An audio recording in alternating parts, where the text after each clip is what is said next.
Hey, sweetness. Minsan, ang mga tao, akala nila marami kang pera. So, kapag chinat ka nila, manghihiram sila sa'yo, akala nila marami kang pera.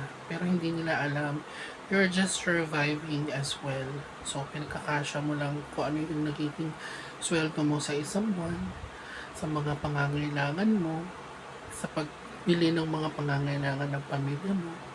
So, madaling sabihin na madamot or ayaw kitang pahiramin kasi hindi mo alam kung paano ko kinuha yung pera na yun, paano ko nagugol yung pera na yun. Ilang dugo, pawis yung binigay ko para kitain yun sa loob ng isang buwan. Okay? So sa mga taong nanghihiram tapos nagtatampo, yung mga sinasabi pang masama sa'yo, intindihin nyo rin.